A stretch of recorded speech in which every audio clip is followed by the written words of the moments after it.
ఐశ్వర్య ఘనతలు దయచేయువాడవు నీవేగా నీవేగా. నీ మందిరములోని మేలులతో నింపేది నీవేగా నా దేవా.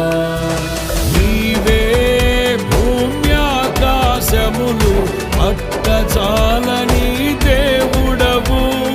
నీవే సమాధాన ప్రభువై ఏలే మహారాజువు.